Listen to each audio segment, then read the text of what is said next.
Greetings, I'm Dev the Developer. This lesson is a bit of a step back from whichever language you might be learning. We're going to talk about data types across programming languages. The concepts here apply whether you're writing in C#, Go, Rust, Python, or anything else.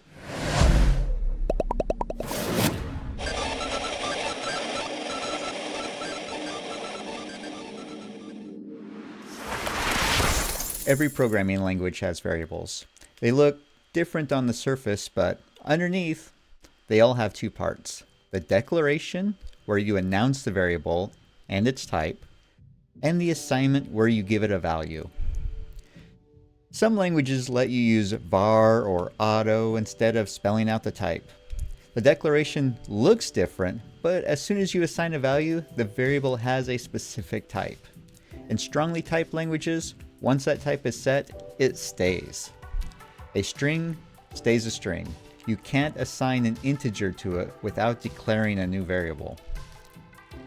Let's start with strings. A string is a collection of characters.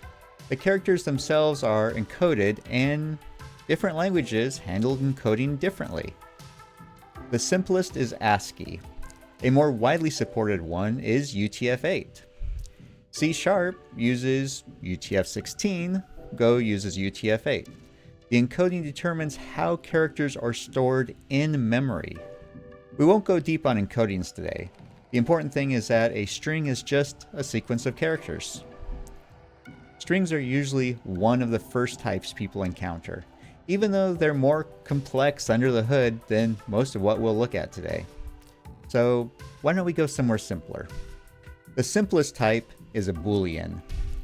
It only has two possible values, true and false, 1 or 0, yes or no. Despite being a yes or no answer, a boolean in most languages actually takes up 8 bits. That's one full byte. You might expect it to need only a single bit, and technically you'd be right. But modern CPUs work in bytes, not individual bits. So a boolean usually gets a whole byte whether it needs it or not.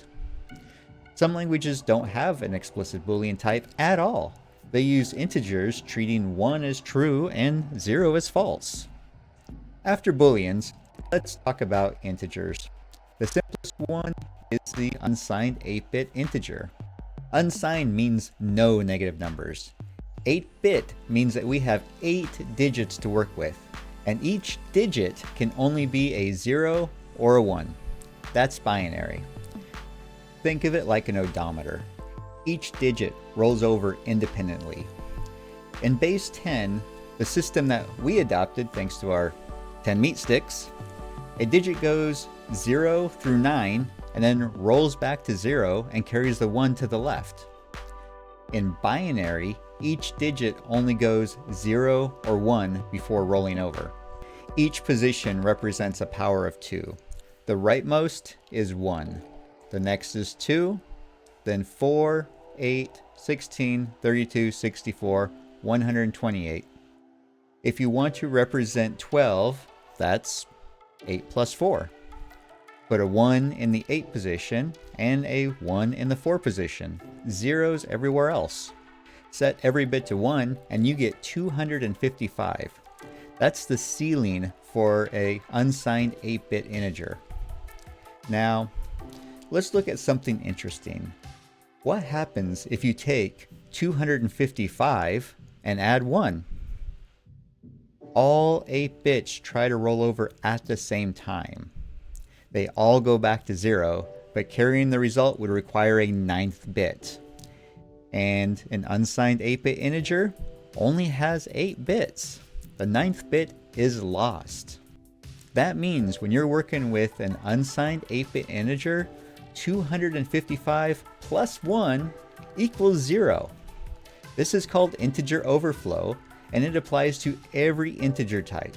Every type has a maximum value, and going past it wraps it around. Up to this point, we've been using the term unsigned. Unsigned simply means no negative values. If you need negative numbers, you use a signed integer. A signed 8-bit integer dedicates 1 bit to the sign. That cuts the positive range in half, but opens up the negative side. More bits means a larger range. A 16-bit integer holds bigger numbers than an 8-bit one. A 32-bit integer still larger. When a language just gives you an int without explicitly specifying the size, it usually matches the machine's word size. On a 64-bit system, that's typically 64 bits.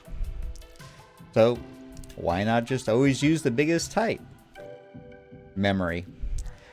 Take someone's age as an example. Ages are never negative, and no one in recorded history has lived past 130. An unsigned 8-bit integer goes all the way up to 255. That is more than sufficient, with room to spare for at least another 100 years. If you store an age as a 64-bit integer, here's what the value 1 year old looks like in binary. Wow, that is 63 zeros and a single one. For most ages you'll ever store, the first several digits will never be anything but 0. Now, imagine a database with a billion rows. Storing each age as a 64-bit integer uses 8 bytes per row. That's 8 gigabits just for that one column. Store it as an unsigned 8-bit integer instead, and it's only 1 gigabyte. 7 gigabytes saved just on a single field. The right type is the smallest one that safely holds your data. Let's put together a summary of what we've covered and add one more type. Strings, integers, booleans, and here's a new one, floats.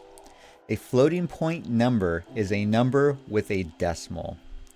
3.14, or pi, or any other value that can't be expressed as a whole number, goes into a float. Like integers, floats come in sizes. Float 32 and float 64 are the most common. More bits means more precision.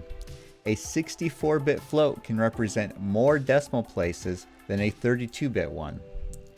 You'll also see float 16s in machine learning contexts. The trade-off is always the same: fewer bits, less precision. Most of the other types you'll encounter are just these primitives in disguise. A byte? That's an unsigned 8-bit integer. Some languages don't even distinguish between the two. A character depends on the encoding. ASCII characters fit in an unsigned 8-bit integer. UTF-16 characters, which is what C# uses internally, need 16 bits. UTF-8 characters can be up to 32 bits in size. In some languages, those are called runes. Binary data is just a sequence of unsigned 8-bit integers. Strings are sequences of characters. Everything builds up from the same small set of primitives.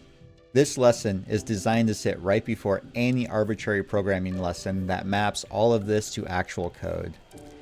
Now that you have the foundation, the types in your language will make immediate sense when we get there.